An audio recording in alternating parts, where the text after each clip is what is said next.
Hello, fellow travelers. Welcome to Respawn Station. My name is Kandula, and today I'm joined in partial night vision by Nick Sivak to talk about Ken Levine's upcoming game, Judas, and maybe go into a little bit of a deeper discussion about narrative Legos, which goes back 10 years to a GDC talk that Ken Levine did. But before that, we have a few things to talk about. First of all, I have to, it's time to pat ourselves on the back, Nick, because right now, actually, at this very moment, at 8 p.m., we are on March 27th. We are 1 week. We're in the second week of the podcast, and you know what? We're on episode 3 because by some craziness, we said that we in episode 1 we're like, oh, we hope we can get an interview some point. And here we are. We've already got one, which is kind of crazy. So if you missed it somehow, be sure to check out the second episode of the podcast where we talked to Patrick Gutierrez, and that's exactly how he says it. And if you think otherwise, you have to go to the podcast and listen to how he says it. But it's really fun. It was a really awesome conversation. Just kind of being able to talk to a developer. I will admit, now that I've sat on it for 24 hours and I've processed it, there's definitely choke points in terms of it was our first run around, but we did our best. I mean, Nick and I were texting afterwards, and Nick's light died halfway through, and then my camera stand just collapsed on itself, and so there's a point where it's you just hear like a fucking metal bending sound, and then it just starts falling apart. So all that said, though, we made it through, and here we are with episode 3. There's a lot to talk about, and I'm gonna take this filter off of Nick so you guys can see what he actually looks like. I'm getting a spam call right as we do this episode. But anyway, last episode, the first episode that we had a few things to talk about, a few kind of things that we both wanted to touch on, but we couldn't get to it all because, we had said at the start, we talk about video games and we get carried away. And so today, I wanted to talk about one of those. I want to start one of those, and it's actually perfect timing that I forgot to mention it in the first episode, because Nick, obviously, as his on-screen companion here says, has played Cyberpunk. And he's watched the Cyberpunk Edgerunners anime. And ladies and gentlemen, right here, this came in the mail today. It is the Cyberpunk Edgerunners vinyl soundtrack. I mean, nice. Dude, I ordered this was ordered 4 months ago, but here it is. I haven't even listened to it yet. I haven't even opened it, but That's awesome. I really like the music in that, so it'd probably be a really good. And so, really okay, good so what do you want to start? I mean, do you want to talk about your experience with Cyberpunk, just the game itself, the base game, or do you want to talk about the anime specifically? So, we'll actually start all the way back. We'll probably go into the game, and then we'll go into. We'll go into the order, I guess, that I experienced it. Sure. How about that? If that sounds cool. So the very beginning, obviously, as the artwork on the overlay hints to, and I believe you mentioned this last, in episode 1, but Yeah. You and I basically had an agreement that we came together, a friendly agreement, that we would both play a game this year that the other person really enjoyed, and both of them ended up being big time commitment games. Yes. So that's why it kind of, equaled out. So basically, our agreement was that I would play Cyberpunk 2077 and you would play Red Dead Redemption 2. Yep. And I talked about Red Dead 2 in the first episode. So now it's time for Nick to spill the beans about Cyberpunk. So yeah, Cyberpunk, going way back, like even before Cyberpunk came out, seeing like preview trailers and stuff like that. I remember specifically watching the E3 on TV through G4 when the first teaser trailer for Cyberpunk was shown. I don't even know what year that was. I think it was like 2013 or 2013, 14. I think so. Yeah, Yeah. with that woman who has like her arms were coming apart. Mantis blades. Yeah, Yeah. I remember seeing that like in a press conference and everything. So, um, I was following it pretty closely, like from a casual standpoint. Like, oh, new trailer's out. Watch the new trailer. right. I always thought it looked cool. But it wasn't anything that I was like, I would hear like previews of, people in the media getting to play it and stuff.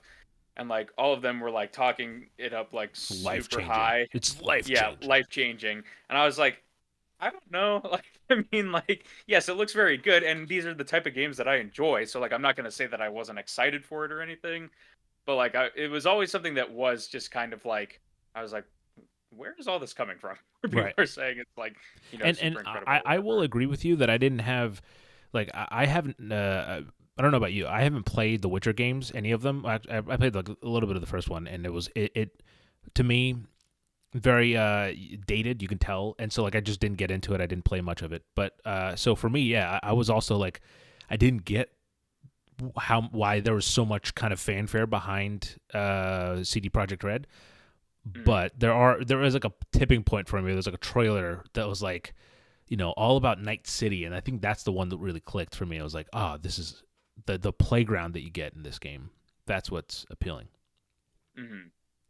Yeah, I played like a little bit of The Witcher 2. Like I've tried to get into that a couple times because I don't want to play 3 without playing 2. That's just Yeah, kind of no, how I I also weirdly am. yeah, And so yeah, like I've bounced off of it a couple times.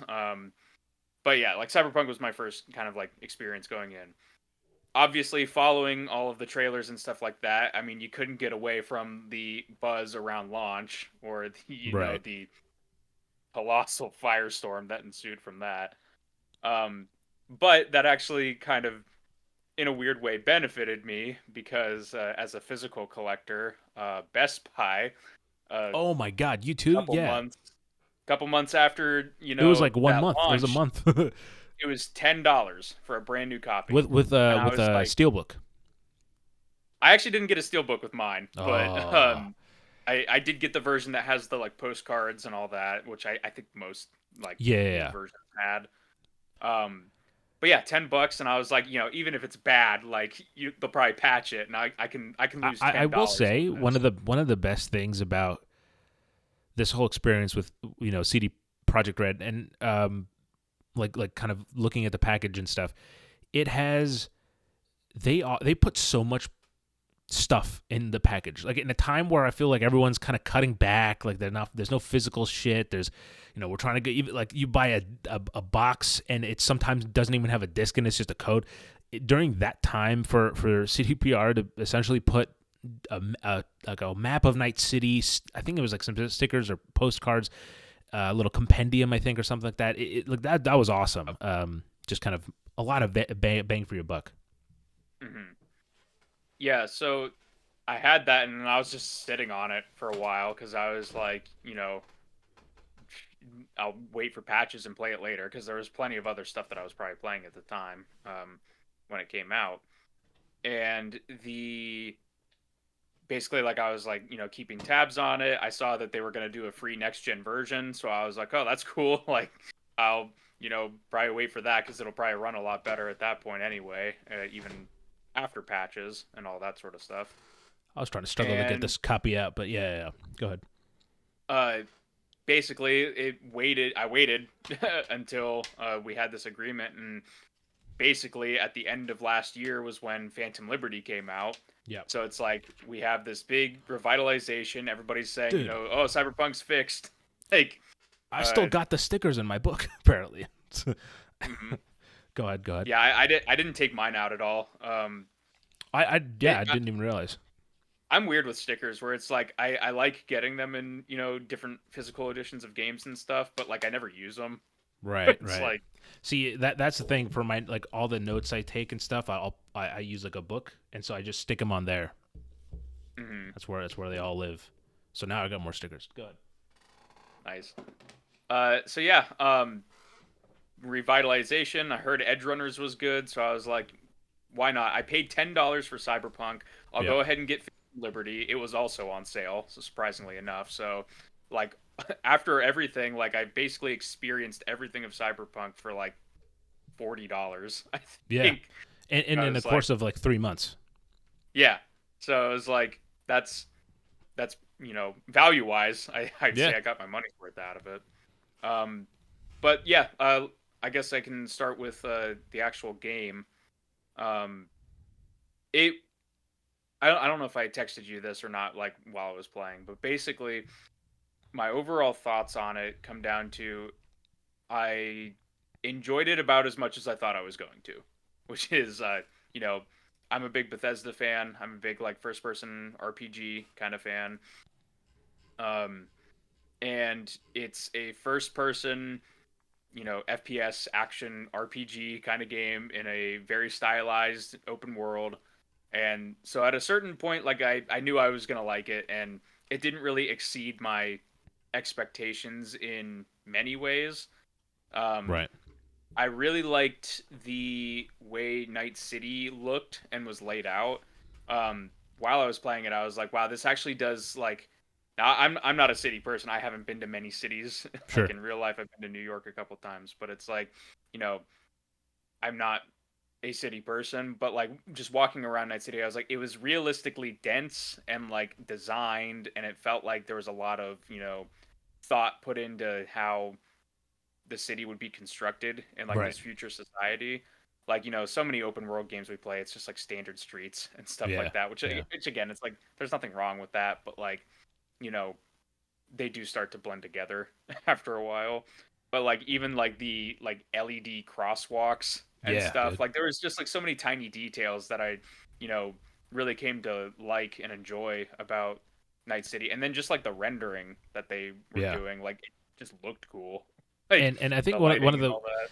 and it's one of my favorite things in video games, and I think that you I mean, Nick, I'm sure you have great experience with this because I think the masters of this are FromSoft with all their games, but like really strong presentation where it's so finely crafted that it's not even that like, oh, you look around and you're like, wow, this stuff looks cool. It's designed so you cannot miss it. You know what I mean? Like when you first come down the stairs from your apartment and you look up and you see this, like there's like a crosswalk and like this whole street, this intersection, everything is composed so that first experience of going out into the streets of Night City is like, oh fuck, and it hits, and it's so fucking yeah, it's awesome. Night City is really like, that's what I mean. Like Night City is really the star of the show. Yeah, and that's what I look for in a lot of those games that I play. I mean, the city and the environment is as much of a character as the person you play as is. Right. And like, how many times do you have like a cool, character or cool gameplay, but just like the environment just looks so like bland. Yeah. It Yeah. does kind of like affect you in certain ways. Yeah. But it's like the details from like the different like car bodies and stuff that you come across, like the NPCs that you'll come across. I mean, they're not like, crazy in depth. You can't like strike up like a full dialogue conversation with NPCs or anything like that, but it's like, Right. they all look different. They have like robotic limbs and stuff like that, which is cool to see. So, Yeah. I think aesthetically speaking, uh I really enjoyed a lot of aspects of those. Speaking of other parts of the city that I really like, I love in I think it's Japantown. I never really learned a whole lot of the actual district names, but it's with the two giant Koi light fish. fish. Koi fish. Yeah. Yeah. Yeah. Yeah. Uh-huh. That what I thought whenever I saw that the first time, I was like, "Oh, that's cool. That's Yeah. futury." Like That. uh So. Well, okay, I think we'll kind of transition into this, but like, so you have a leg up on me in terms of you've played Phantom Liberty. I haven't, but for me, the closest. So I like the reason why I say that is because like that one of those end sequences where you're kind of like stealthing through the parade, and no, it's kind of like everything's happening below you, and you're going across these scaffoldings and stuff like that, and hopefully successful stealth, or maybe you could go guns blazing. I went stealth, but that was like the coolest like movie. Like it had those. Uh, what I would say that makes Cyberpunk really cool for me, and the reason why I gave it a 9. I'll read like my wrap up thoughts on the review at the end. But the reason why I gave it such a high score is that it combines this open world kind of general gameplay with Call of Duty production value in terms of like set pieces that are immediately like, oh shit, yeah, that moment. And like you put those together, and I think that like few games that I've played really bring that sort of production, like kind of blockbuster scale to a game of this scale. Does that make sense? You know what I mean? Mm-hmm. Yeah, definitely. Just like, at the visual fidelity level that Right. like a Yeah. Call of Duty game would have, and the spectacle of Yeah. different action Exactly. set pieces. That definitely was like a big standout mission for me. Was just like how everything looked there, and obviously they crank up the crowds and everything in that area, so it adds a lot to The that. hustle. But Yeah. I liked I thought at first that the combat was a bit odd to get used to, like Sure. how the character controls and everything. I couldn't really put like a pin on it for a while I was playing, but like something just kind of felt off to me. But I kind of chalked it up while I was playing and being like, you know what, this is probably just like I need some upgrades and You some know what it different needed? You abilities. know what it needed? VATS. That's what it needed. I I mean, genuinely. there's kind of some workarounds with Yeah, that. sure, sure. There's like hacking stuff that, yeah, with that stuff you can kind of slow things down. And yeah, for sure, for sure. hmm but yeah, as I got different abilities and stuff like that, the combat definitely started to feel a bit better um, throughout the game. It definitely is more. It's more of a shooter than I thought it was going to be. I definitely thought that it was going to be like a more of an RPG, like a more Right. hardcore RPG. Um, but like at least I played it as a shooter. I didn't really get into like the nano wire or the mantis Me neither. blades or any of the like melee combat. Yeah. I like call me basic or whatever, but I really in RPGs enjoy the like kind of gunslinger kind of vibe. So that was Right. kind of how I was approaching the game, handguns and pistols and all that, which thankfully they do let you build it, like a viable class with handguns and Yeah. stuff, because that's one thing that like I've played so many RPGs where it's like that's kind of your starting stuff, and then And you're then you supposed just to you have to grow out of it. Yeah. yeah, you have to grow out of it. But I was able to use pistols the entire game, so I was happy with that. Um, yeah, I do want to bring up, because I'm kind of talking about like gameplay and stuff like that. The driving, Yeah. I don't Sure. really know what they were trying to go for with the driving. I thought it's definitely a unique system. It's not like a Grand Theft Auto style driving. It's also not like a Forza or like a, You know what? I would actually compare it to, I don't know if you've played it, but like Crackdown 3. And I know that some people will be like, "What do you do? What kind of a compare?" But I think that that it's probably a byproduct of just like sci-fi, like like, okay, the cars of the future have to be like silent, so they don't like that like the sound of the acceleration is different, the like all that, and the just the kind of general mechanics of them. I think that translates really weirdly to even in like, I played Watch Dogs 2 has some of those kind of like Tesla type of cars, and you get that same kind of thing. It almost feels like you're just a soapbox, or like just kind of rolling around, less than like a car Mhm. driving. Yeah, that like it could have also been the cars that I was driving, because I was using the like Did you get the weaponized Porsche? Hoonigan car. I did get it, but not till like the very end, Ah, so okay. I That didn't that was really what I drive it. used mostly in my playthrough, I think. I was using the like weaponized Hoonigan car for most of it, and then Who while did I you was playing start as? Phantom, What was your like for the starting um class or the background yeah, as I it is? did Street Kid. So I Makes sense. started That's what I in did as well. yeah, I started in the city.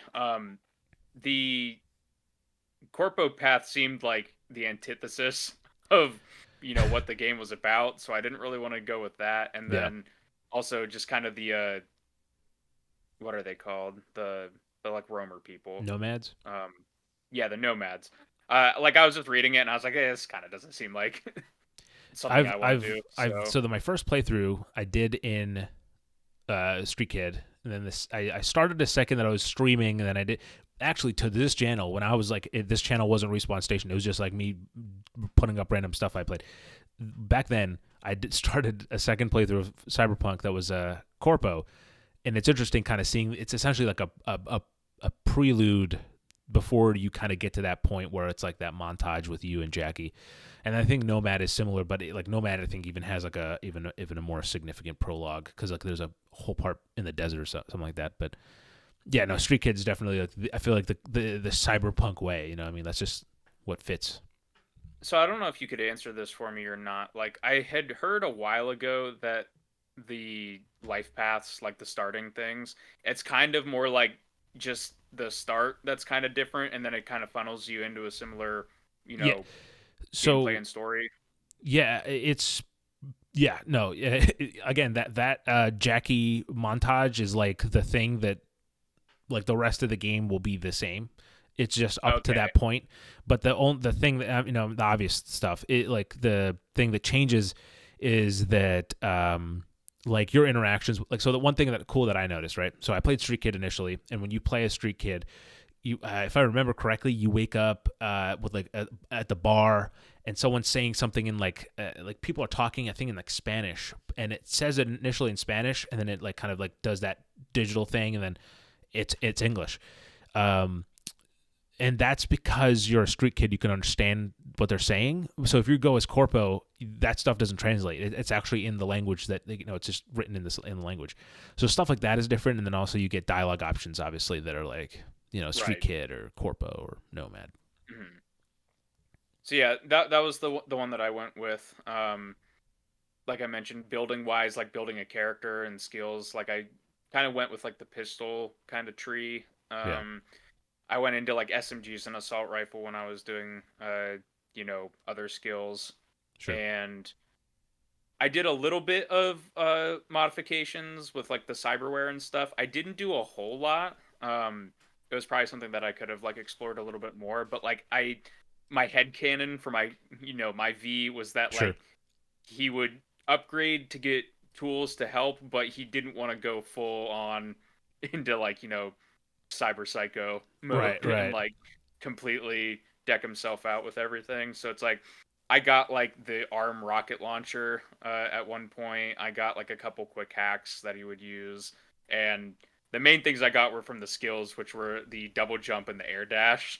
Which I was just like, I need these if I'm playing the combat and you know doing all this like acrobatic stuff with it. So those were kind of the main things that I was going with. But yeah, most of my gameplay was you know, going loud usually. I would try to stealth occasionally, but my play style in most games with stealth as an option is stealth until I screw up and then Sure. just go loud. Oh, Yeah. I've so one of if I remember this correctly, I think this actually happened on stream, but might have been like I confused which playthroughs happened where. But one of the things that I really enjoyed was like there's this mission area where you have to go past these guards. It's like a fenced area.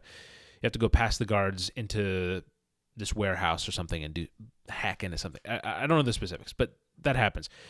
And I was trying to figure out like, okay, how do I get in? And I tried to climb up like the bunch of boxes and try to jump in, but it didn't quite work. And so and I tried to like talk to the guards, but they're like, hey, get the hell out of here.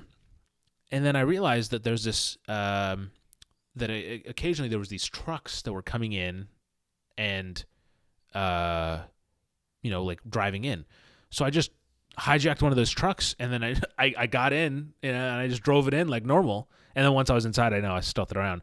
But like but then like inevitably because I'm an idiot, I died, respawn, and then this time I was like, oh, let me try something different. And then I went around all the way to the left, and there's a little hole in the back, and so you could have just like in the fence, and you can just kind of go through that way. But there's a camera, so you have to be careful. So all that's like that. And I'm guessing, if you wanted to, you could just go in there fucking, shotgun blasting, and it would be maybe just as effective. So like that stuff, like that way of problem solving is really kind of what spoke to me in terms of just kind of the general gameplay loop of the game.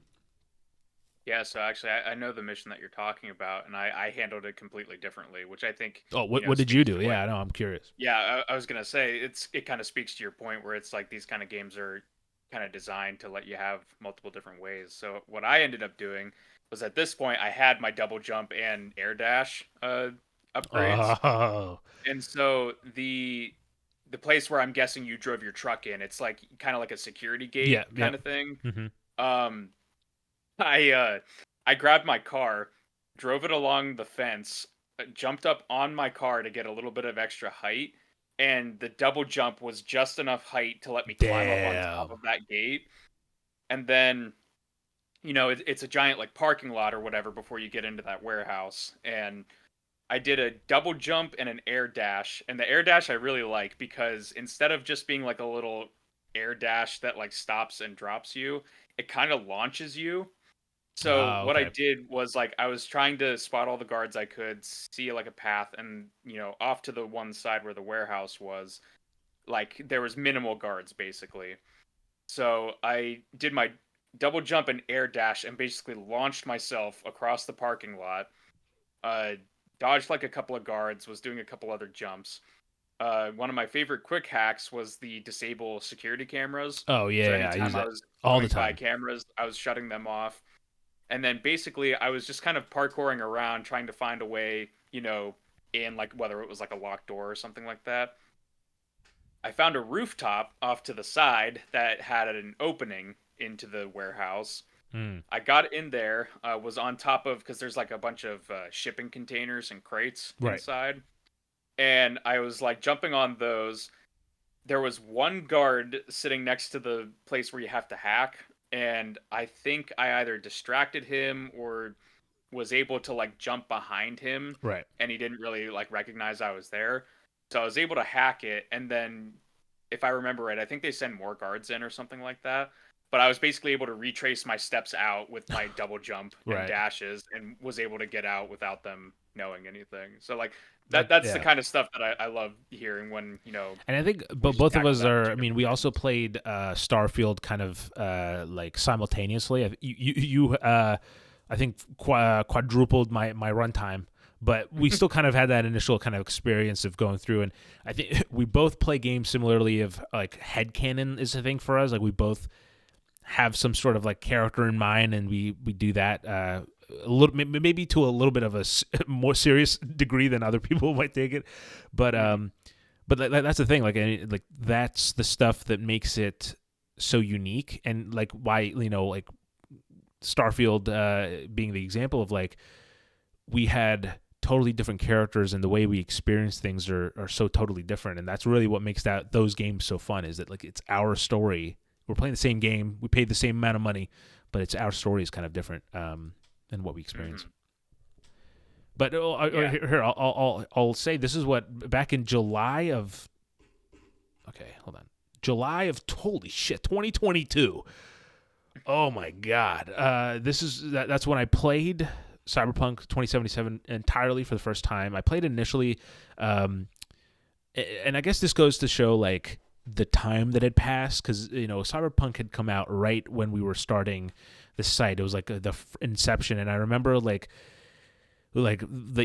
just being like, wow, imagine being able to get Cyberpunk, you know what I mean, for a review code or something. And by then, at that point, that was like so foreign to us. And fast forward 2 years, they sent us a copy for the Xbox Series X to review, which is I'm incredibly thankful for. And that's actually that version of the game that I ended up actually playing. So this is what I said.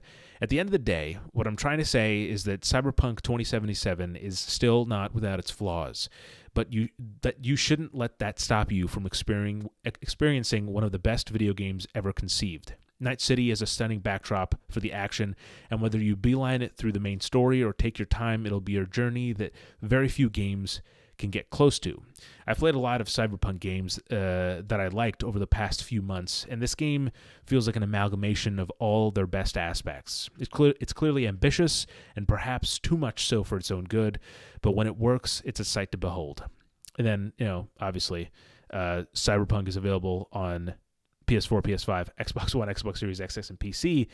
But you would be getting far from the ideal experience if you play on lost gen hardware, which I still think is true. Playing on PS4 or Xbox One, just not even worth the time, I think, for that game. At least when last I've seen of it. Yeah. The story wise, I think I texted you this, like, of the three things that I played, so, base game Cyberpunk, Phantom Liberty, and then watched Edge Runners.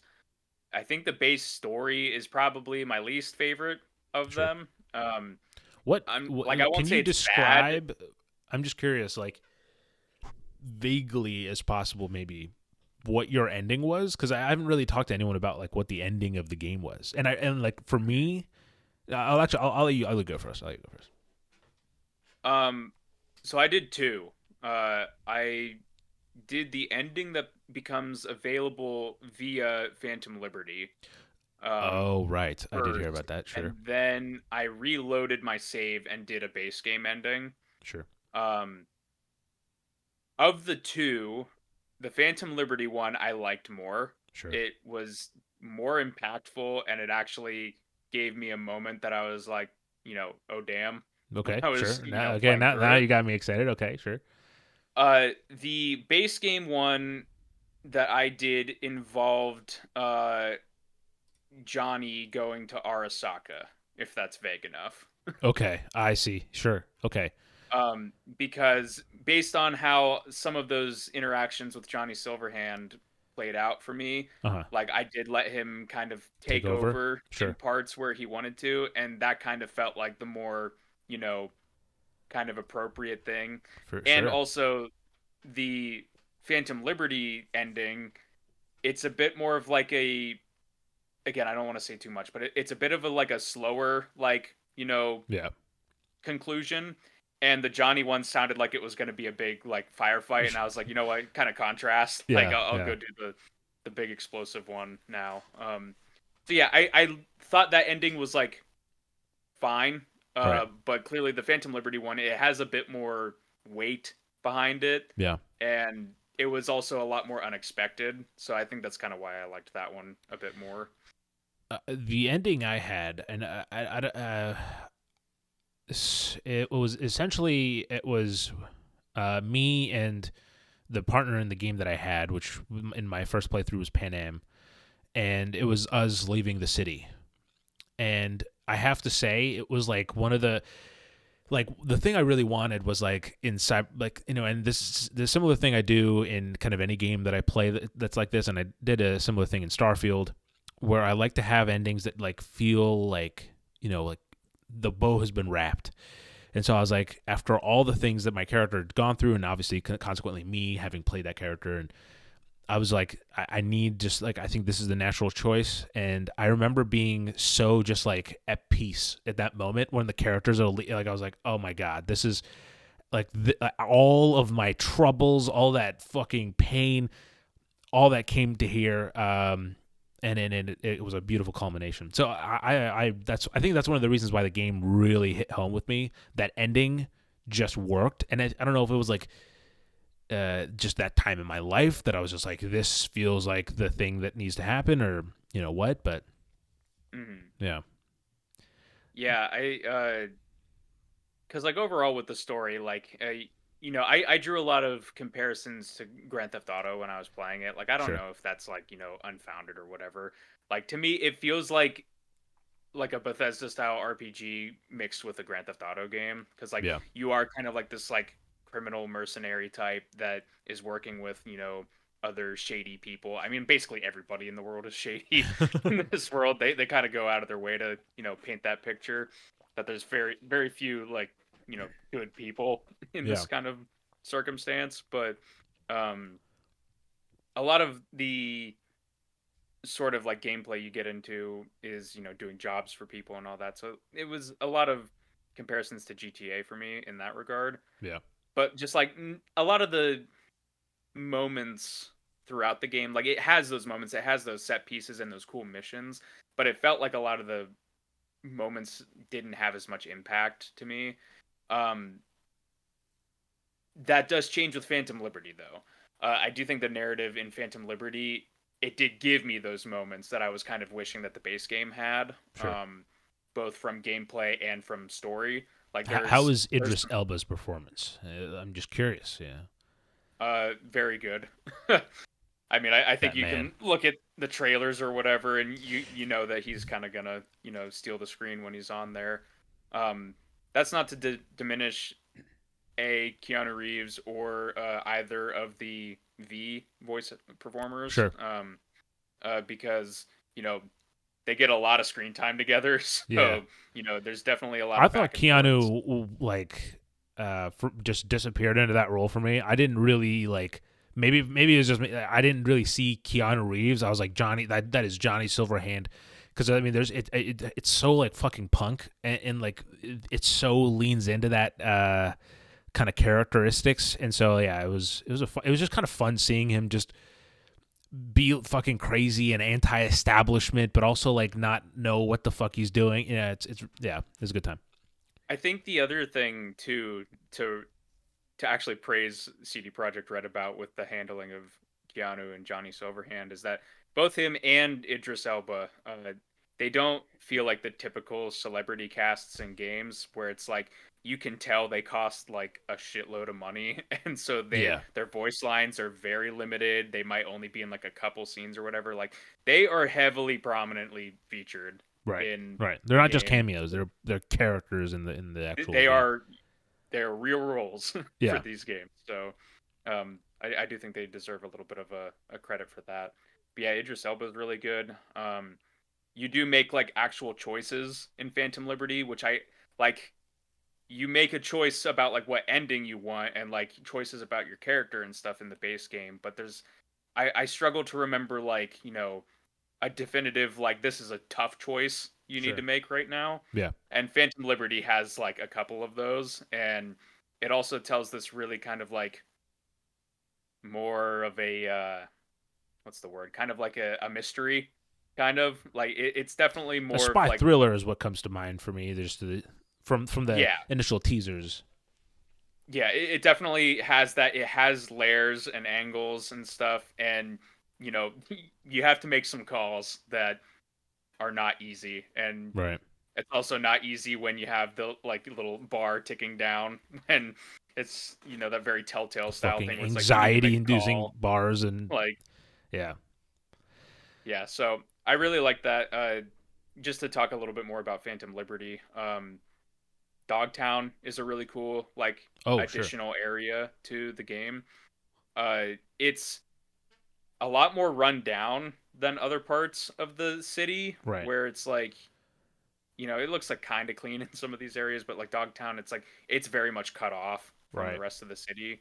Um, but there's still like cool buildings and stuff like that. Like they feature it in a lot of the promo materials. But there's this giant hotel slash club that's a like a neon pyramid.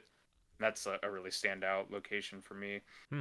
Um, but yeah, again, like I wish I could talk more about the story because that is my favorite part about Phantom Liberty. A lot of the gameplay is Right. is really an expansion of the base game, so it's not like drastically different outside of a couple of instances, but you do different missions in Phantom Liberty as opposed to the base game. So like I did appreciate that where it's like maybe like in base game Cyberpunk, you go to clubs and stuff like that to talk to people, but it's usually like kind of the same thing. You go talk to this person and then leave or get a drink or whatever.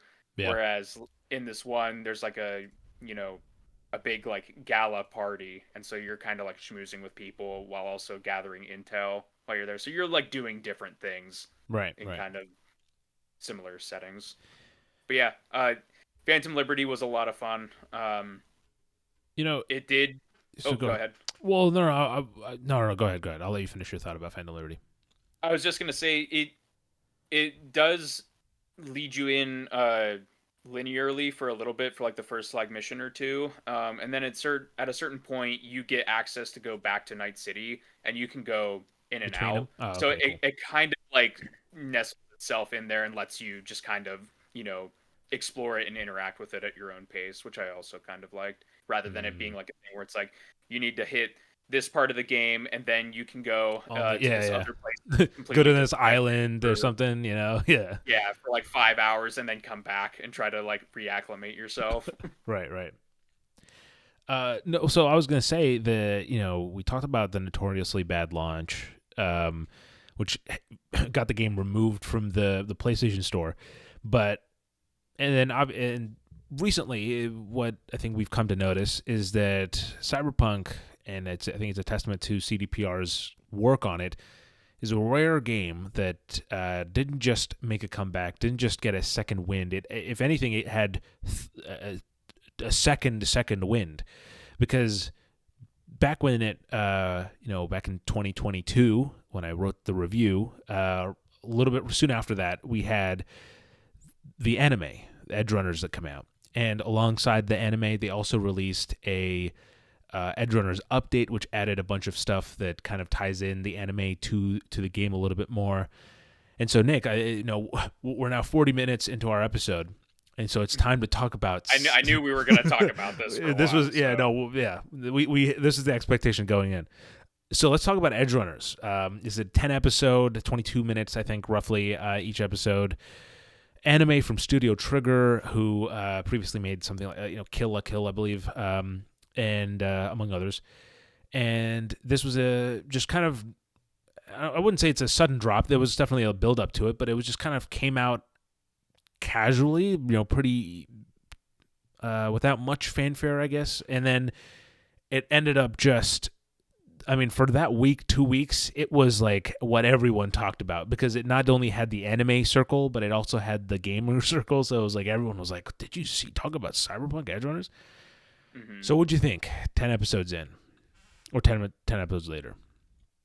I think I texted you at one point. Basically, I said that I think out of all of them, I think the Edge Runners story-wise was my favorite, or at least I liked it more than the base game as well. Right. It actually tells a more personal feeling story that actually has stakes and everything. And it's not to say that the base game doesn't have stakes, but I guess they just executed it a bit better. Right. Getting you to actually care about these characters and stuff. I cared about V when I played it, but it also kind of felt like a detached character, right? Whereas, you kind of really get to know David and Lucy, and kind of see their journey throughout, I don't think it's a determined amount of time, but a amount of time that they are, in Night City together. And yeah, I thought the animation was great. It's obviously more adult oriented. There's a lot of violence and suggestive themes throughout. Right. Yeah. But that's tonally consistent with the game. Yeah. So it wasn't out of place or anything like that. You'd mentioned to me when I think I started watching it, or before I was watching, I think I was asking you when I should watch it. Oh yeah. And we got on the topic of how I wasn't really connecting much to a lot of the locations in the city, and you mentioned that you were surprised how much you knew watching the show that you could recall from the game. And I also had a similar experience where it was wow, I guess I didn't know how much of this you kind of just subconsciously pick up on until they show you. It's oh yeah, I remember that hotel. I did a mission in there. Or that intersection where they get out of the ambulance and Lucy's on top of the stretcher with David on it, and it they come to a stop. And I'm like, hey, I remember that intersection with the thing, and I crashed at that intersection. The anime, I think, is one of the few times, and I don't even, the perfect storm type of thing where I played the game and I was kind of really into it, and obviously my mind was fully cyberpunk. I was also writing a cyberpunk novella, and so the anime came out, and I remember being just totally swept away by it. In terms of the animation is just really, really beautiful, and it has these really, for as fun and stylish as it is, it has these really kind of short, poignant moments that just kind of leave a mark. They're either like just like really bold, like, oh fuck, that just happened, or it's like a really good conversation. And I think that the ending is just like that. It's the right amounts of bittersweet, and it's like I can kind of see. I kind of see what you're saying about like it being your favorite in the story of the kind of the three things for Cyberpunk that's currently available. There is a fourth, Nick. If you want to be a completionist, there is a book that just came out last year. But no, no shit. I just lost my fucking train of thought. At least it happened today and not during the interview yesterday. Is essentially I'm saying the show has these moments that are so kind of shortly powerful, and then the ending is so bittersweet.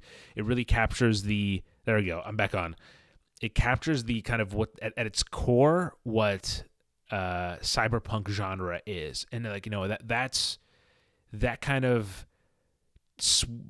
the tone where you feel like you went through this giant journey and you're almost wondering like, was it worth it? And then there's like that party that's like, all those things you've seen, it is worth it. And that whole thing that you kind of wrestle with, that's what makes cyberpunk such a compelling genre to like obviously play in, watch, whether you're watching like Blade Runner or like even for me like that's what's fun. And yeah, I definitely think Edge Runners just really hit the nail on the head there. Mm-hmm. One small thing that I appreciate is that they actually used or reused rather sound effects from the game in the show. Yes. Like I know that's like a tiny thing, but like having the phone calls sound the same, or like recognizing certain gunshots or like quick hack like things. It's very baked in. It's a tiny thing, but like that goes a long way. Well, and I think I think I said this to you when you were watching it, but the thing for me is that I went. So the show, I played the game July, so I think September, the game, or August, September, the anime came out, and then I was like so into it that after I finished writing my story, then I'd finished all that stuff. I went in for I think in October for another playthrough, for my second playthrough. And that was when I was really that point kind of drove home for me of like I'll like drive around with the radio and I'd be like, oh my, like I'll be just doing a random mission and I really want to stay at your house comes on and I'm like, no, God, no, I don't want to stay at your house. So yeah, it's the fact that the radio songs are the songs that are in the game of the show. Are great. I mean, and that one, I really like. I want to stay at your house, and it's like something like I ain't your average sicko. I think that is like I forget the name of the song, but that song also just got stuck in my head for days after that. Mm-hmm. Yeah, I also liked the You mentioned that the game had an update, so like I experienced some of that stuff before seeing the show, which was like there's a quest essentially that pops up where you can put on one of the brain dance visors, and it shows you the sequence with the cyber psycho. I think it's the first scene from the first episode where he's like going on the rampage. It's the one that has the send death to Stan, and you see that, and then you have to like have like some text conversations or whatever, and then eventually I think you get like you get David's jacket. You get his jacket, and then use.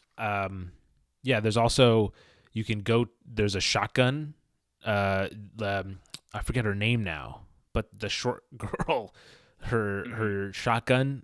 You can go to the spot where like she's shit. I'm not gonna say it just in case anyone has to see that. You can go get her shotgun, and then also you can go to I believe it's David's apartment, but it's like you can go to the apartment building, but I think it's like cordoned off or something. Mm-hmm. So yeah, I interacted with some of that stuff before seeing the show, obviously, but it is nice that they have those kind of crossover elements in there just to tie those together even more so. Yeah. Well, Nick, Jesus Christ, we've we've hit 50 minutes talking about Cyberpunk. Is there anything else you wanted to last second you wanted to touch on regarding the game, the DLC, or the anime before we switch lanes? Not really. I like it. I look forward to seeing more. But it might also be one of those things for me where it's like, maybe hold off for a year or two before hopping in whatever comes next for Cyberpunk. You think we'll get another Cyberpunk thing in a year or two? I don't know if it's gonna be in a year or two, but I'm pretty sure that they've announced that they're working on. Oh yeah, no. Like There's like two or three. There's like a Cyberpunk, I think, multiplayer project, and then there's also, I know they just CDPR opened a new studio in like Massachusetts. That's also for, I think it's working on Orion is the code name, I think. Mm-hmm. So yeah, definitely more Cyberpunk on the way, but yeah, I don't think it's probably in a year or two. Yeah, something about like their kind of work schedule with, obviously, I think their Witcher 4 also kind of coming out. I think it's gonna be a hot minute. But I hope, man, I hope Studio Trigger Trigger comes back for something else. But at the same time, I really appreciate the fact that they're like, yeah, it's just we had a good story and we just wanted to help tell it, and that was it. Like it wasn't. I kind of appreciate that as well. But with that said, speaking of waiting while for video games, I suppose that brings us to the main topic of this episode. Ken Levine, it's been a hot 10 years. I just punched my mic. It's been 11 years, right? Since 2013 was BioShock Infinite. It's been 11 years since he released a game. And like I said at the beginning, back in 2014, he did a GDC talk to essentially a room full of developers and games journalists about this idea that he had that kind of dubbed the narrative Legos. Now, Nick, I think you are the kind of expert on this. So do you want to take the lead, or do you want to take a break from talking? Because, for Cyberpunk, do you want to... I can take the lead. All right, let's go for it. I don't know if I would say I'm an expert, obviously, because I'm just basing it off of a GDC talk. Right. But, well, an expert as anyone can be who's watched it, but Right. So basically, what that talk was about was, obviously, as you mentioned, a theoretical process that Ken and team were working on.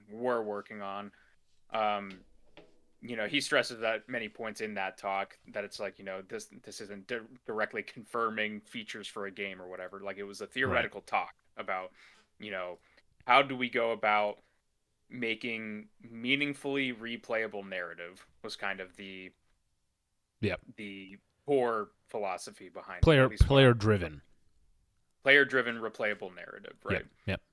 And what that boiled down to, or at least the examples that he used in the talk, was like he kind of framed it in this like fantasy kind of setting. From what I remember, it's been a while since I pretty much after Skyrim, just the shell of it, like orcs, elves, that sort of thing. Sure. And basically was talking about a character focused way of building, dynamic stories, more or less. Spread apart by multiple playthroughs. So, and what that boiled down to was talking about a system of passions. And so what passions would be like, say, I think he used an example of like an orc, like say it's Lucy the orc or whatever. Sure.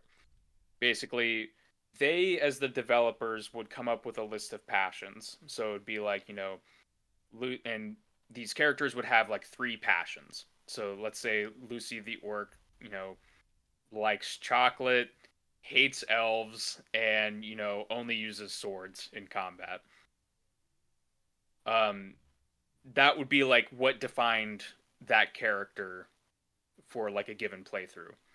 But they would handcraft, a list of 20 or 30 passions, and each time you would play the game, it would try to pull from that list of handcrafted passions, and it would change the context of the story. So maybe in the next playthrough, Lucy the orc liked elves, you know, was once a fighter with swords but laid down arms, and likes red hats or something like that, Sure. right?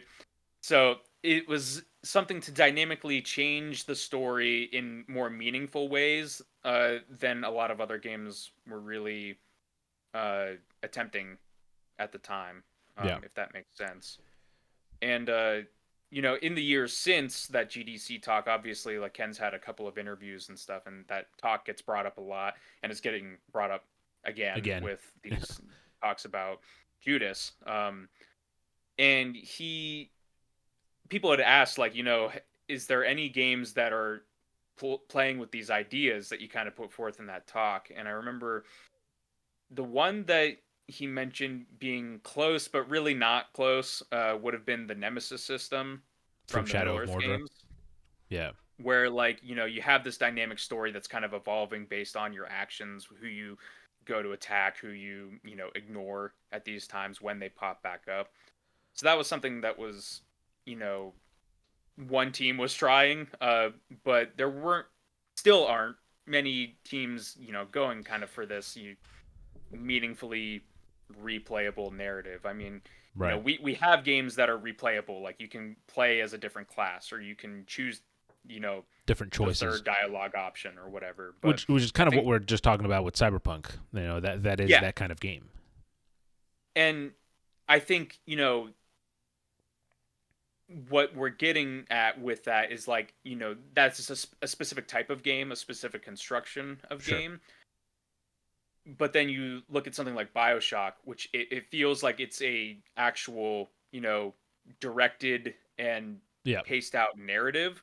And I think what their team was trying to convey is, like, we want that type of thing, but to feel different each Right. time you play. I mean, I think that to the simple description that really sticks to my mind is taking the random algorithm generation of content or order of content that, like, something like Minecraft uses, and then using that to display curated like artist content. You know what I mean? Like stuff that's heavily crafted, not just randomly generated by a bunch of codes, but the code kind of helps stitch everything together to make an experience that's sort of different every time.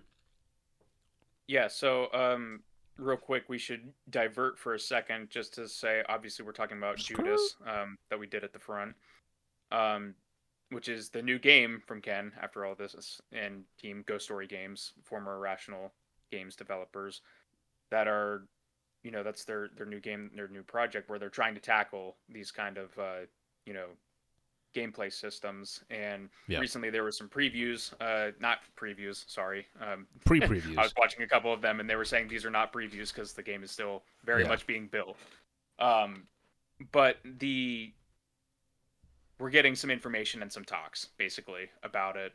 And Ken did elaborate a bit on the narrative Lego specific thing in some of these chats. Yeah. And let me see, I did take notes, so I just wanted to see And which one I had. it's really impressive. So yeah, these pre-previews, just in case we couldn't already figure it out, we have not played it. We didn't go out there, and we didn't fly out there to test it out.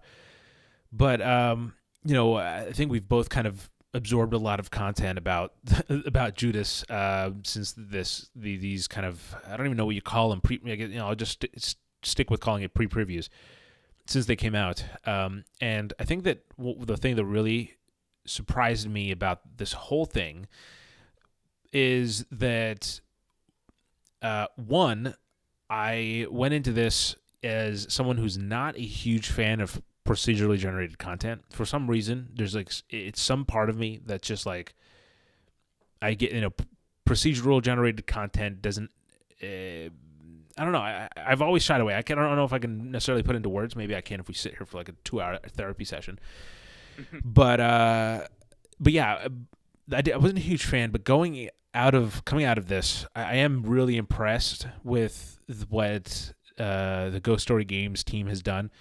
and it makes sense that it took so long because like it's such an ambition, like, you know, even kind of the description of it, right? I don't think, and it's not nothing against your description, Nick. I'm just saying it doesn't do justice to just how complex the systems that have to be at work in order for something like that to happen. And so the one thing that I remember that's kind of, and you know, this may be one of the things in your notes, so I'm going to steal it. But essentially, it was like voice concatenation or dialogue concatenation. And how this works in Judas, from what we've been kind of what we've been told, and in theory, it should work kind of, as they say, flawlessly in terms of like you can't really tell.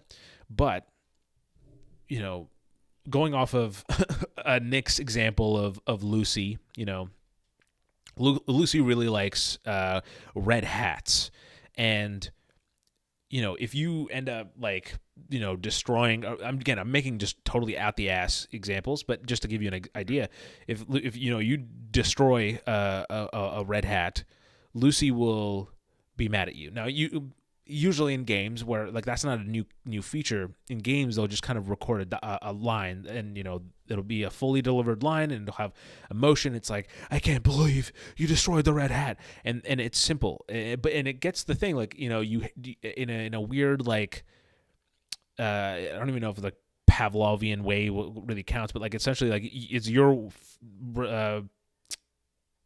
feedback, it's your reward. That dialogue is your reward for doing whatever action you did. For this, it's different because you're essentially dialogues are recorded in chunks, so they'll have like a pool of kind of starting sentences, you know, that are all like, I can't believe you did this, or how dare you, you know, all these kind of various, or like, wow, that's awesome, and you know, you're incredible. And it'll kind of take all these kind of lines, and it'll based off of, again, these complex algorithms, which is why stuff like this takes so much trial and error.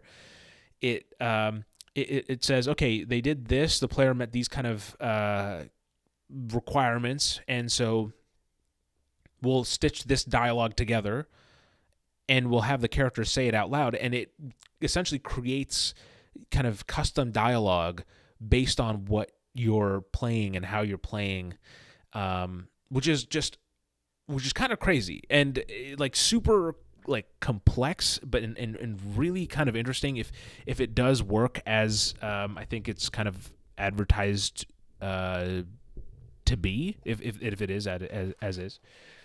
But go ahead. I mean, that was one of the things that really caught my eye or ear. Yeah, like I don't know, based on what I was picking up from the conversation, like I don't know if it's that granular where it's like, you know, stitching together like, you know, sentences, but I definitely think they're pulling from like, you know, if you're at this sort of standing with people, this sort of situation will dynamically reflect those actions that you were doing. Right. And go ahead. I was just gonna say beforehand, just to give like another, you know, kind of succinct kind of, you know, collection of what the narrative Lego kind of approach was that Ken had mentioned that it was taking pre-built elements that have a set of defined rules but connect in organic ways. So it's like, you know, his example specifically using the Lego analogy was like, you know what a Lego brick is. Like they have like a 1x4 brick or like a 2x2 brick. You know how it can only snap together in these specific ways, but with those constraints, you know, look at what you can do with a giant pile of Legos. So that's kind of what they are trying to approach with things like narrative, with things like dialogue, with even things like emergent gameplay, with level design, that sort of thing. And trying to make it look like basically a finished Lego set, more or less, when you're playing it. Yeah. So that you don't notice, you know, the cracks, or, you know, you don't notice the procedural nature of what it is. Yeah, and so like, you know, some of the stuff that's really kind of comes to mind is, you know, we've seen procedural, again, this is described as pseudo procedural. We've seen procedural gameplay or kind of gameplay loops before. The recent example that comes to mind is Remnant 2, because essentially, like, and maybe the first Remnant too. Sorry, maybe the first Remnant as well applies to this, but essentially, like, for Remnant, they have these blocks of chunks of area that you kind of walk through, but the way those blocks appear kind of change per playthrough. So you're not going through the same series, the same roads, the same kind of areas. They look similar, they have the same kind of quote unquote biome, I guess, but it's a different kind of route you're running. What we're talking about with Judas, or what Ken Levine's talking about with Judas, is that, and part of that emergent gameplay that Nick's talking about is that you kind of take that same system that was applied for the dialogue, and you kind of bring it out to a kind of a larger degree. So as you're playing the game is sort of like a game master, or like a dungeon master, and the system is, while you're playing, it'll pick up on the things that you're doing. So some of the examples that I remember from hearing him talk about it, so is like, you can, how do I say this? So like, you'll playing the game and you're super into stealth. As we were talking, I love stealth. And as you're doing stealth, the game will say, okay, the player's really into stealth, so let's turn up the difficulty in some of the stealth stuff, really challenge them, and kind of test their ability. It can also simultaneously, I guess, is another way it could respond, is that, like, okay, they're doing a lot of this one type of mission, or like they're working for this one specific person a lot, specifically in Judas, they're working for this person a lot. Let's have someone else come in and kind of show you a different angle, either to say, hey, you're working with this person a lot. Why do you want to know what kind of person you're really working with, and kind of shit talk them? Or they can come in and say, like, kind of lure you, is like, say, Nick is playing and the game's like, okay, this person's using a lot of pistols, then they could even be like, oh, I can offer you this item that you'll probably want based on your playstyle if you come work for me instead of this person again. And all those actions that you do have these repercussions, because it's not like, it's not as simple as, you work for person A and then you go to person B, and then the person B is like, oh, dude, yeah, let's go do this thing over here. And even though you're like, like, that's the disconnect in a lot of games, that like the tonally weird kind of disconnect. That's essentially what Judas, and I think the work that they've been doing at Ghost Story is trying to skirt, is create a gameplay loop where it's different in how it's presented to you, but you don't notice. So when you go to help someone else, you're not like, oh, this feels like totally weird. You have to kind of coerce them. They're also responding to the things you've done, and that's really where the impressiveness of this whole thing is. And I think it's also, we've been singing this. I mean, for me, I've been singing this a ton of praise. The one thing that I am interested and skeptical about is roguelite mechanics. Always the bane of my existence. I'm just not good with those kind of gameplay systems, like, or that kind of that loop. But that seems to be what Judas is. I think it's part of what it's kind of its DNA. Yeah. I think, if you want to try to distill it as simplest as possible, it is like a BioShock type game, like a narrative-driven first-person shooter with roguelike elements. If you want it to be like the most basic, like, we're not even getting into that, but like, I feel like the point that I've been getting at with, listening to the people that have played it,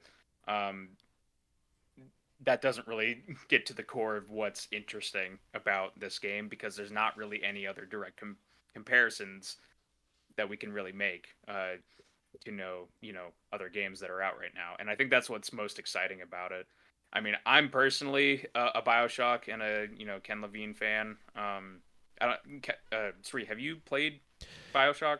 None of them. All those games? None of them. None of them. I remember my only real memory of BioShock is I believe the first one. There was a demo on the PS3, And back when I was like a poor kid, didn't have the money I just had to replay stuff. I used to replay that demo over and over again. So I remember that about BioShock very clearly, but yeah, I haven't actually played them. Yeah.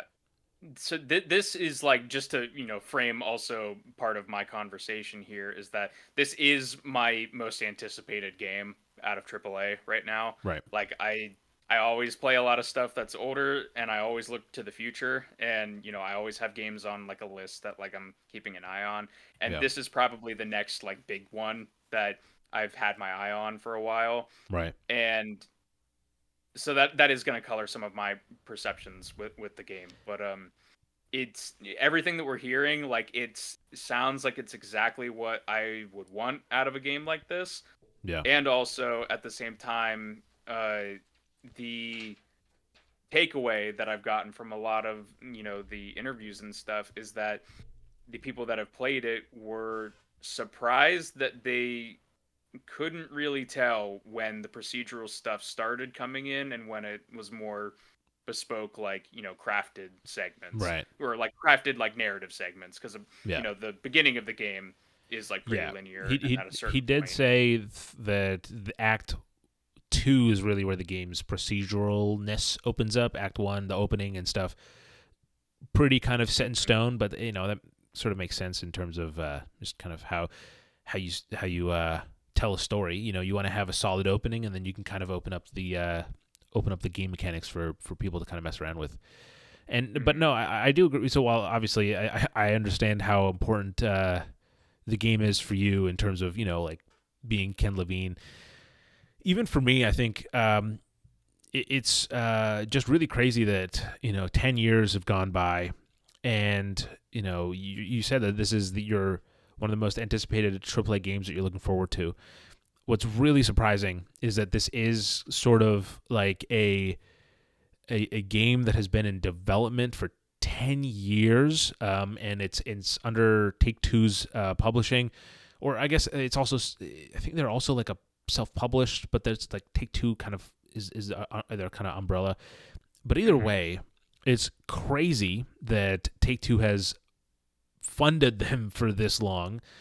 And I think it's a similar sentiment to kind of how Christopher Nolan is able to make a war movie like a Dunkirk or something like that, where it's like totally weird. Like why would he? Or Interstellar, like a really kind of crazy science fiction movie that's really expensive. And the simple reason why the studios trust him is he made movies before that made a shit ton of money. Similarly, Ken can happily rest on his laurels because from System Shock 2, you got BioShock Infinite. Those are some crazy games. Some really high impact games. So yeah, even for someone like me who's not like super into BioShock, which hopefully I will be by the time that Judas comes out, I plan to play them. I'm also just really curious about how this will land. And I know it's a really weird feeling in terms of like, I know that there's a chance, right, that this game is going to be really bad or just bad. Can't deny that in any game, really. Like, that's always a possibility. But the thing that separates this from maybe like a different game where that's not as good when it launches, whatever, is that the sheer ambition of this, right? Like the things, like Ken put this stuff out, and at the start of the talk that he does at GDC, he literally says this is like open source. You can feel free to steal from anything you hear, and we still haven't really seen anything that captures that. And so it's really that it was Ken's like Thanos moment of like, fine, I'll do it myself, and just spending a shit ton of time, 10 years. I mean, we're talking about an industry where 2 to 3 years, an average dev cycle for a game. I think these days, some of the big AAA games ballooned to 4 or 5 years, but that's still two big AAA game length that we've taken up with for this game. And so there's definitely a lot of expectations. I'm sure it is a small team, so it's not like the budget isn't quite as high as a maybe even like a Cyberpunk probably. Hmm. But there's a lot kind of riding on this. And there's also, I mean, there's been reports over the years too about, his directorial style and perhaps, like trying to be part of a perfectionist or whatever. Like, you know, Sure. you can put stock into that stuff. You cannot put stock into it however personally feel about, you know, somebody's, directorial style for a Right. game. But yeah, there's just like elements of it. There's a lot of factors that add into that 10-year time. But Right. I do also agree that it's, it is kind of surprising in our modern day that this didn't get canceled like, half a decade ago. Yeah. Yeah. If this was under Like, it's Ubisoft, we'd be under a surprising. totally different kind of picture here.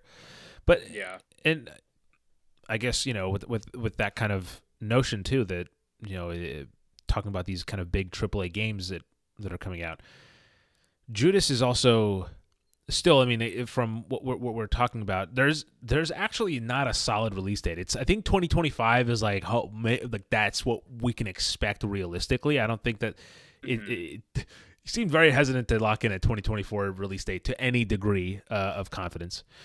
Yeah. But it is refreshing to see someone in this industry that is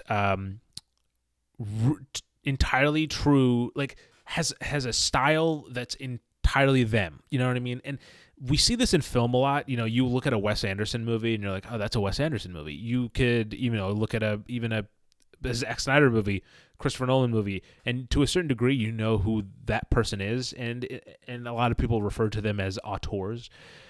In video games, we have obviously Kojima, a very easy Hmm. one. I think that, of course, as I'm trying to say it, I've lost the name. Maybe you'll know, but like the is it Yusuf? It Takes Two. Like that developer. Joseph Ferris. There you go. Similar kind of personality. The fewer games, but still kind of there's a personality behind the game that kind of really projects forward. And so it's Hmm. nice that we get Ken Levine to come back. It just sucks that it's 10 years, and I think he even stated that like he was considering working on some smaller indie games in the middle, just kind of testing things out. But I think ultimately the team decided that they'd want to rein it in, focus right on one game and see it through, which is why we're here. Yeah, definitely. The one thing gameplay wise that people have been talking about that I wanted to bring up to you because I think you would also understand where I'm coming at from this comparison. But they all talk about the big three, which are these three main characters that Right. you're kind of Vi- vying for right. affections on, and how those kind of gameplay things change. And while I was hearing this described, I was like, you know what this kind of reminds me of?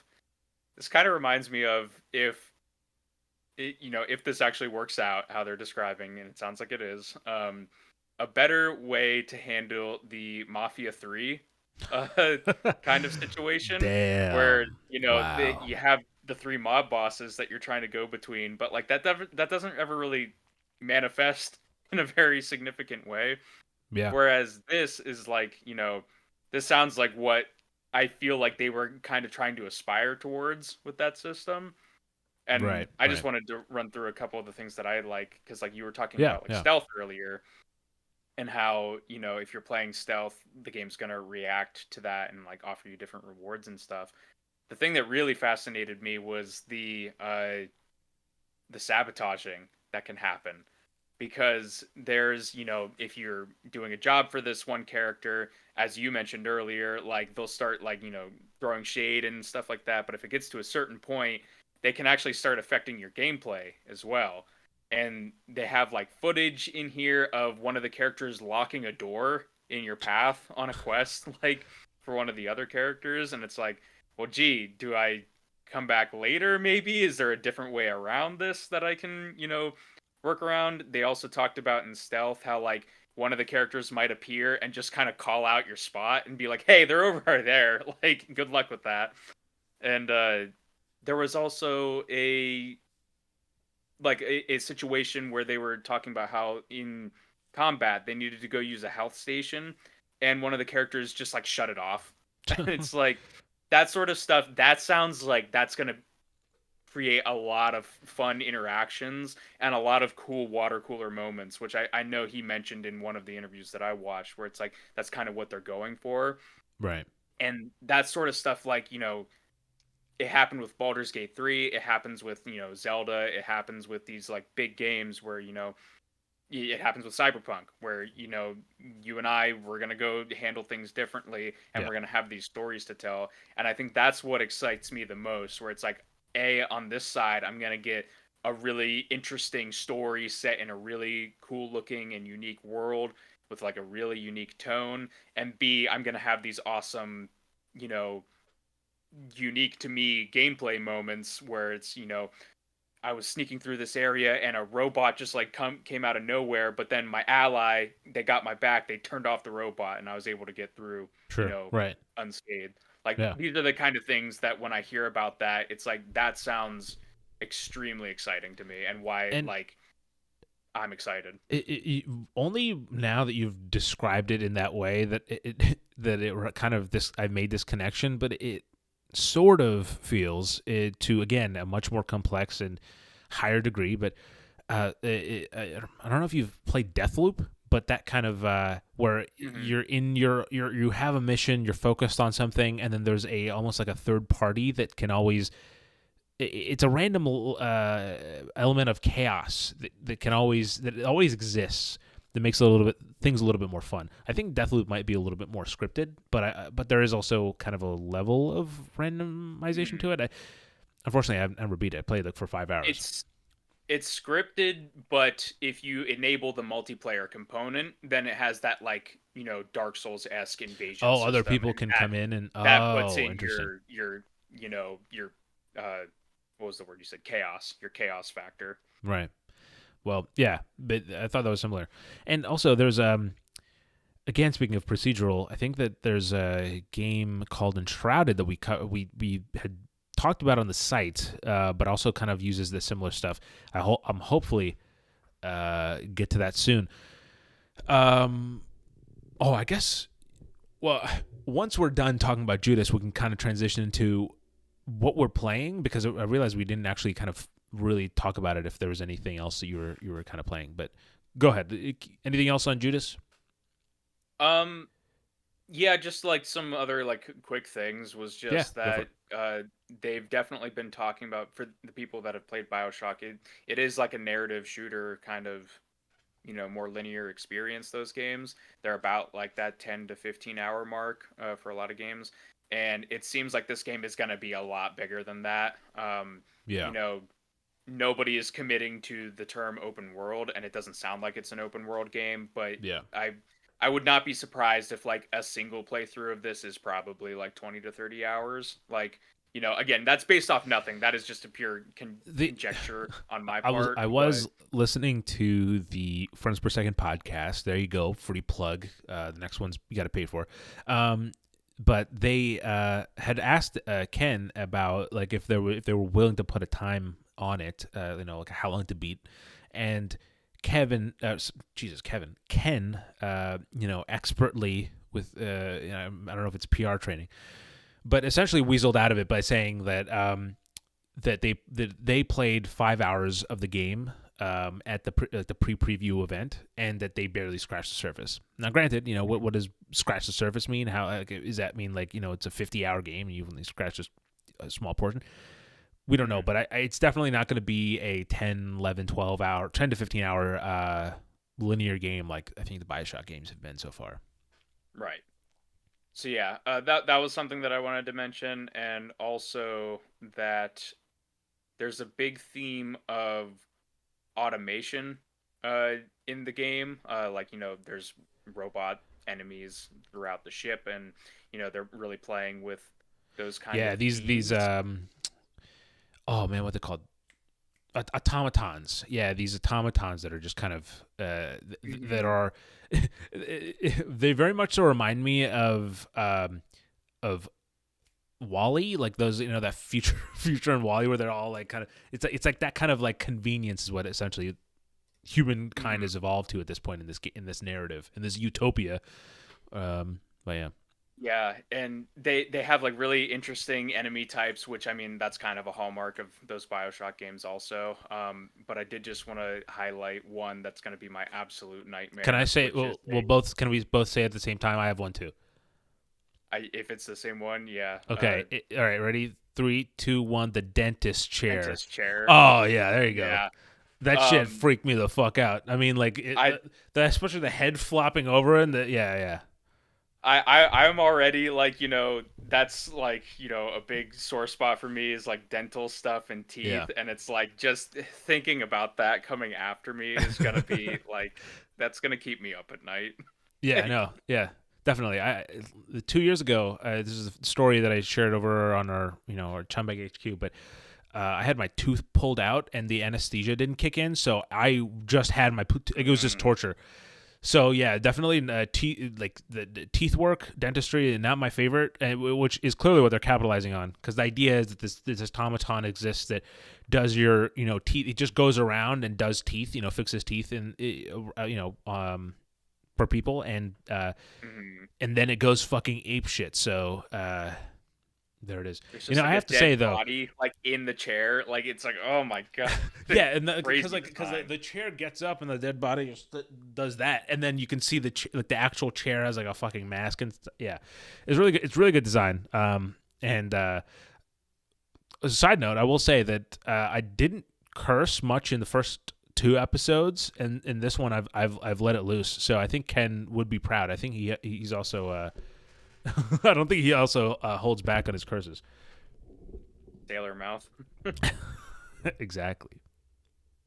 But yeah, those were kind of the main things. I mean, we touched on a lot of it. Like, I think it's just, been waiting a long time for this game. Obviously, I'll wait until it's ready because, he's proven it. I mean, BioShock 1 is in my top 5 games of all time. So, whenever I get to play it, I'll be there day one.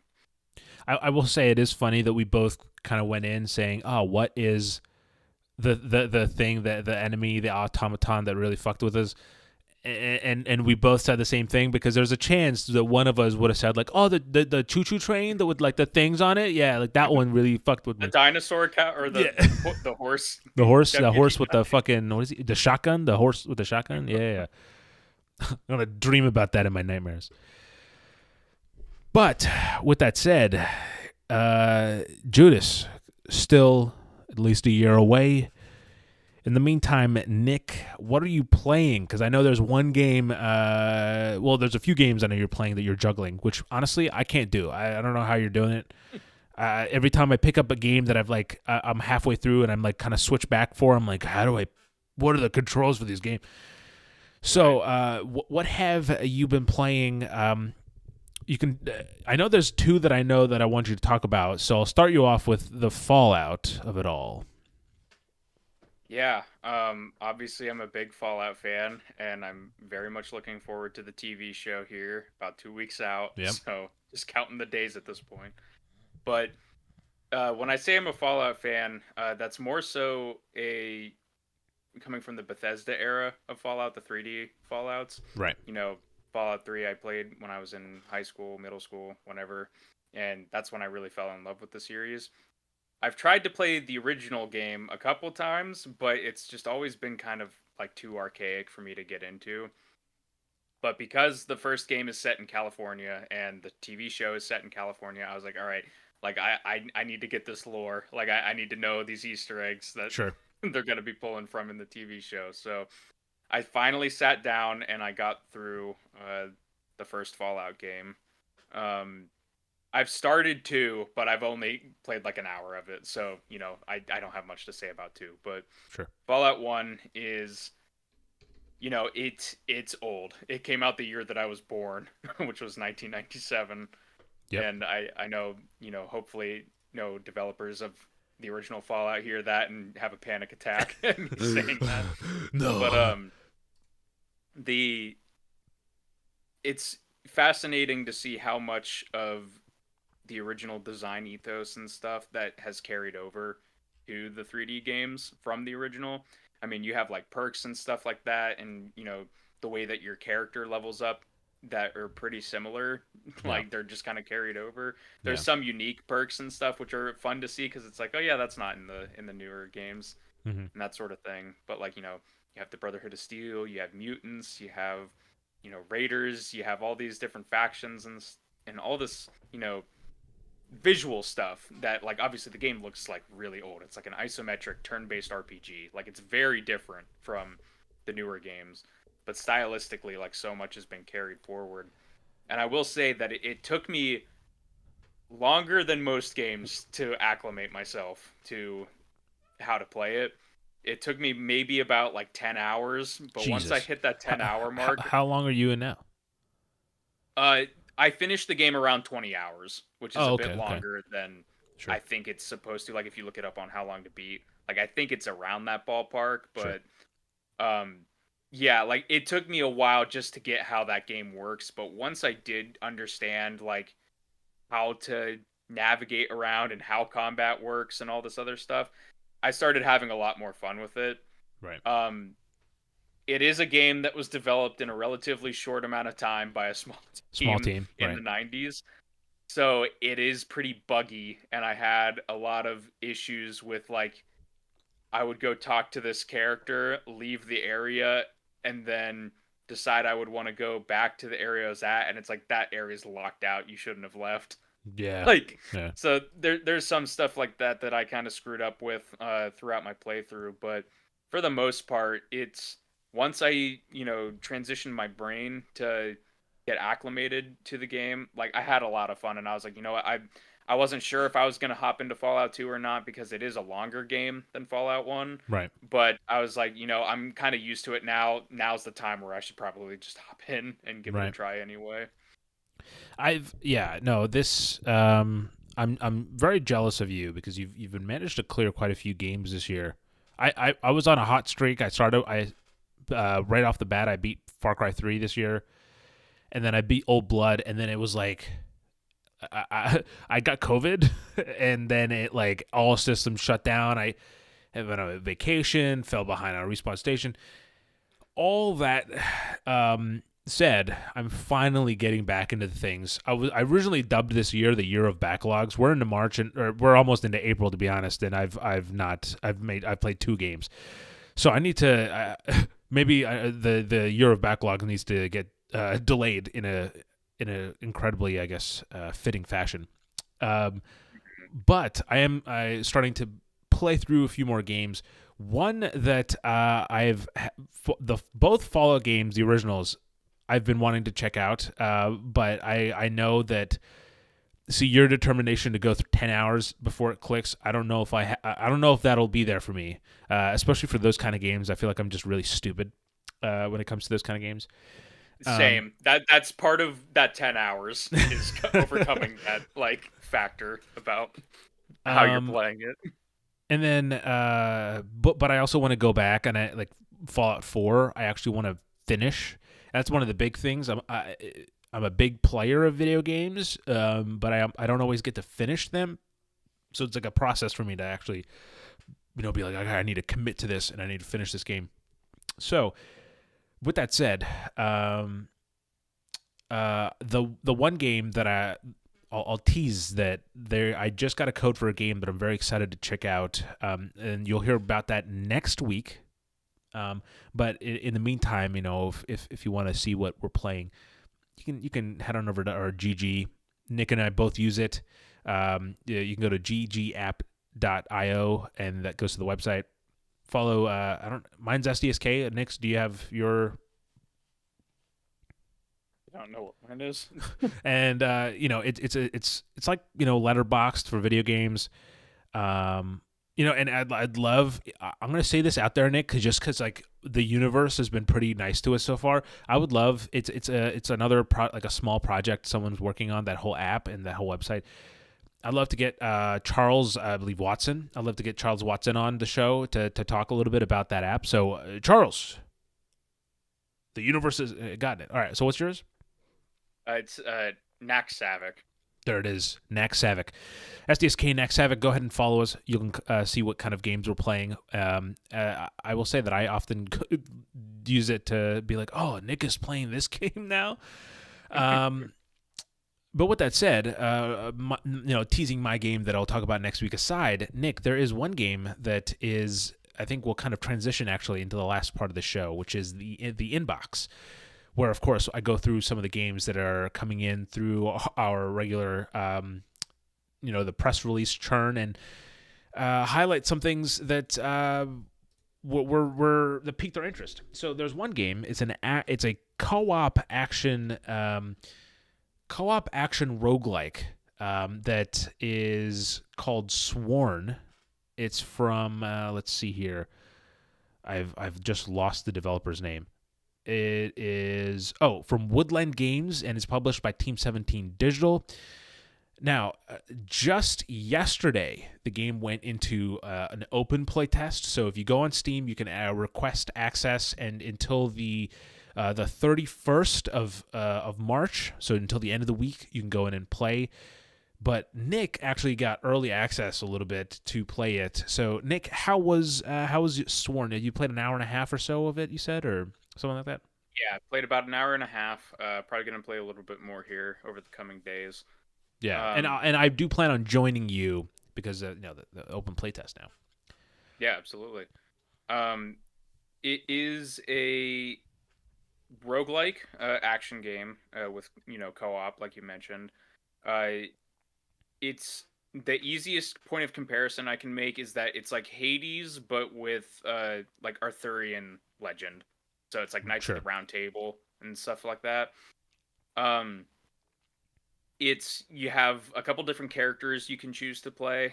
There's different weapons that you can unlock, and I think they call it spells, but it's like a special ability that you can do. Yeah. And each of these characters have a different set of weapons or a different set of abilities that you can unlock. Yeah. And essentially you go into this area. I've only been through the first area so far. I haven't gotten past the first major boss that you can encounter. Mm-hmm. But you go through these rooms and there's enemies that spawn in, and you have say you're like a sword wielder. Obviously you have your light attacks, you have a heavy attack, and then you have your special ability. Yep. So you're kind of balancing a bunch of different enemies spawning in. There's some hazards that you'll come across, like exploding barrels or spikes that come out of the ground, that sort of thing. Yeah. And once you clear a room, in a very Hades-like way, you will get a reward. So this might be something that will give your sword attacks fire, right, on top of them, or it'll give an extra charge for your special ability, that sort of thing. And then you kind of choose a path to go down for a different specific reward. So maybe you have a door that gives you another power up, or you have a door that gives you gold to use in a shop. Right. They have different, I don't know if they're necessarily gods, I think they are, but they have different themed gods that give you different abilities. Right. There's the fire one, there's one that lets you build up stagger on enemies. There's ones that are, give you lucky strikes, which enable your critical hits to, right, perform better. So you kind of go through these rooms, and like Hades, there's a mid boss when you're halfway through, and then at the end there's a bigger boss that you have to fight, and presumably once you beat that bigger boss, you move on to a next area, right, and continue on your path to kind of cleanse this world from I believe it's if I'm not mistaken, it was the Holy Grail that kind of corrupted everything. So yeah, from what I remember, and there's a press release, or there's a write-up about this on the website. You can check it out at respawnstation.com. But yeah, essentially it's a corrupted Camelot that you have to go through to slay a corrupt King Arthur and some of his knights of the Round Table, I believe is the general kind of plot. So overall, are you kind of hot on it or not, or kind of maybe need to play a little bit more to tell, or? I need to play a little bit more, definitely, to tell. It's definitely inspired by Hades, and like that's not a bad thing, but like I just played Hades, so Sure. it's very fresh, that Yeah. kind of comparison for me. And the thing that stood out to me the most while I was playing is that, the melee characters, like that's sort of what I usually gravitate towards in a more fantasy kind of game is, sword and shield kind of melee Yeah. combat. And you do have a dash in the game, but a lot of your melee attacks don't really like stun enemies, and like that might be like a weird thing to kind of like nitpick or point out, but like there's a lot of times when I was getting in close with melee builds and I was just taking a lot of damage, and like maybe it's not like conveyed as clear as it could be when you're Sure. taking damage, but I realized that I was dying a lot when I was trying to get in, like, and a bit of that is like in a roguelike, like you are gonna die a lot and you're gonna die early And when learn. you Yeah. start off. Yeah. But it was like the first time that I was playing, like I was trying to, get acclimated, and I died in like the first room. I was like, oh, I hope this isn't like gonna be, you know, super Right. brutal or anything. But I did realize once I switched to, you could unlock like a bow and arrow for the one character. Uh-huh. Once I switched to ranged, the game, like, I got much further than I was getting with, melee stuff. Hmm. So it definitely seems like some playstyles might be more dominant than others, at least in this, like, early playtesting Playtest. Right. kind of version. Obviously, they can tweak all this stuff before release, but I the one time that I got to the final boss of the first area was with like a bow and arrow, and was like specifically like staying away from any kind of close range enemies as much as I could, and just dodging away Yeah. whenever I could. So I think it kind of maybe needs some tweaks in that regard, just to kind of like even out some of those different play styles. But for the most part, I mean, the game looks really good. Like the art style is really nice. Mm-hmm. I think the Arthurian Camelot setting is interesting. There's a couple characters you can talk to in like your sort of hub area, but they seem to serve more of like a functional purpose rather than like giving you a whole lot of story or anything. Yeah. Like over here, you can talk to Merlin, who lets you upgrade your you know things that upgrade between runs. So like the permanent upgrades, I guess is how I'd phrase that. Yeah. And there's like somebody you can talk to like upgrade weapons and those sort of things. But yeah, I mean, it so far, like, it's functional for the most part. Like I didn't really run into any issues with it. And if you're looking for like a nice fantasy roguelike action game, I mean, I was having fun and I want to play more. So Well, if you're listening to this right after this episode airs, then you can head over to Steam to play it. But if not, Sworn is slated to release sometime in 2024 for the PlayStation 5, Xbox Series XS, Nintendo Switch, and the PC. But with that said, a few quick things to wrap up the inbox for this episode. Let's see here. One of the our newest article that went up, it's for a game called The Magical Mixture Mill. It is out now, or out of early access now as of today. It's from developer Glowlight. It came out last year in early access, and it's essentially a management sim where you have a potion shop, and you're kind of building out your workshops, and there's it starts off, it actually looks really interesting. That's part of the reason why I did the write-up about it, because I mean that's kind of how I go through. I go through the dozens upon dozens of emails, and if something's like, this looks like something I would like, or if something like Nick would like, that's when I kind of put a pin in it to talk about.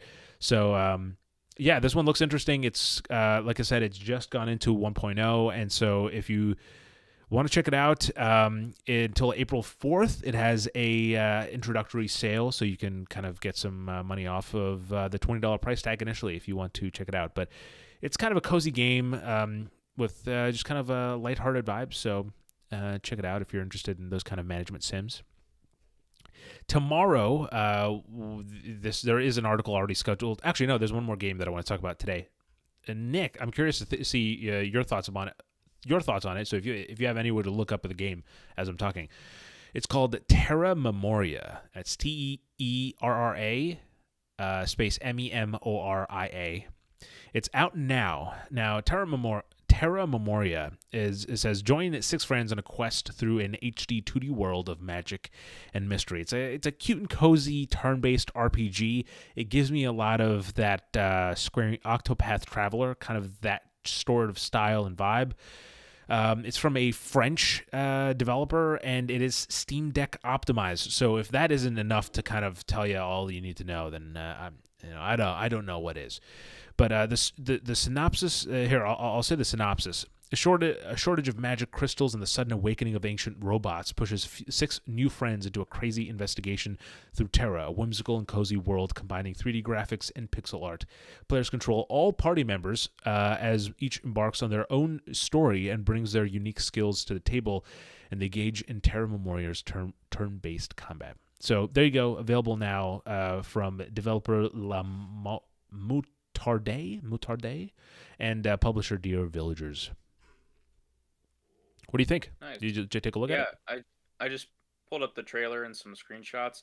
I'm a big proponent of the HD 2D look, so Yeah. I think more games should do that. I'm kind of surprised that more AAA games or like more bigger budget studios don't try it. Yeah. Like it seems like Square is kind of the only one that is really doing it, but I always thought that the style would really behoove like the big budget fighting games and stuff to try to get like so much of their history is in like the arcades and very defined pixel art for those animations. Yep. And so it's like seeing like a big budget HD 2D fighting game I always thought would be cool. Yeah. So yeah, the style looks awesome. RPGs of this style, I've played a couple of them, and it's not something that I'm like, I don't have anything against JRPGs. It's just I haven't played a lot of them. Right. You and still have to like, play Sea of Stars, man. Right. Like Sea of Stars, I have like numerous Final Fantasy games. Like I have so many of these that I have to experience. Yeah. So it's not something that like, immediately jumps to me when I have all those other ones to go to. But like, it definitely, like, visually it looks awesome, and from the story synopsis that you gave, I mean, it sounds like it's trying some cool stuff. So there are 2 more items that we have to cover before we wrap up this episode. The first one is a game called OTXO. It's coming to PlayStation 5, PlayStation 4, and Nintendo Switch tomorrow, as of when we're recording this. Now, Nick, OTXO, pronounce it for me. How do you think that's pronounced? I know how it's pronounced because they say it in the press release. I'm going to guess it's Otoxo. Okay. I would have gone with something similar. It's Ocho. Just like, I guess, like the number in Spanish. But yeah, so Ocho is, easiest way to describe it is a spiritual successor to Hotline Miami. It's a noir. It's made by Super Rare Games and Lattice Heavy Industries. It's coming to exclusively PlayStation consoles and Nintendo Switch out tomorrow. And it promises just a game that has a ton of replayability. There are over 150 handcrafted rooms built in the game. And you kind of go through each room with your arsenal of weapons and various abilities. It says there's over 100 acquirable abilities, and of course there's a focus mechanic which kind of max pain slows time down, which is always cool. And I suppose Mad World art style. Yes, and perhaps the most important part of any game that's like this, the soundtrack has to be awesome. So it has a brutal noir-esque murder ballet is how they describe it. So check it out. Ocho coming out tomorrow, and it's available for a not too shabby $15. So there's that, and then the last game to talk about is one again that there is a write-up on the site, and so you can check it out for more details. But it's called Still Wakes the Deep. If there is a me-ass title, that is definitely it. But it's coming to consoles and PC this summer. We just got the release date for it, but it's from the Chinese Room and Secret Mode. Chinese Room, for those of you who don't know, previously made Amnesia, A Machine for Pigs, Little Orpheus, and Everybody's Gone to the Rapture, among others. So very interested to see how that one goes. It looks very creepy, a lot of layers of fear vibes. So check that out as well if you're in the mood for some horror. It comes out June 18th, which is right around the corner for my birthday, so maybe I'll play that as a gift to myself. But with that said, Nick, anything else to say? We have broken our records. I mean, this is the longest episode we've done yet. Episode 3, baby. Yeah, and it's funny because in the first episode, you had made a joke about like, oh, yeah, well, let's go for 8 hours. And then in the second episode, Patrick made a joke about, oh, let's go for 6 hours. So I feel like I have to now. Let's go for 10 hours. It's just for the sake of it. But yeah, there it is. Anything else you want to say before we wrap it up? Nah, I think we covered a lot today. I think there was a lot of good conversations, a lot of big games. So yeah, I had a lot of fun. Absolutely. This is we're on a good roll, and you know what? I said in the first episode, I hope we don't look back and say, oh, it was the third attempt at this podcast, and that was all it would be. But here we are. We've progressed. We have an interview. I definitely recommend checking it out. Like I said, has some speed bumps, but it's definitely like just like a really cool kind of conversation. And also like we talked for like 30 minutes after the podcast, like after we stopped streaming too, just shooting the shit. And it was really cool to chat with Patrick. So check that out. Check out the first episode if you haven't. Thanks for watching. If you enjoyed this, then if you were listening to this on YouTube, hit the like button and subscribe. We've certainly lost subscribers now that we're actually posting content. So now we have to go back up in subscribers. So that from all you guys, this podcast is also available on iTunes. It's not iTunes. It's not iTunes anymore. It's Apple Podcasts and Spotify, and I believe Castbox as well. So leave a rating on the podcast platform of your choice. Thanks to everybody who did leave a rating on Spotify already. I appreciate it. I see them coming through, and it means a lot. It helps the show out a lot. But with that said, without further ado, ladies and gentlemen, thanks for watching. And until next time, have a good night, a good morning, and a damn good time. Peace.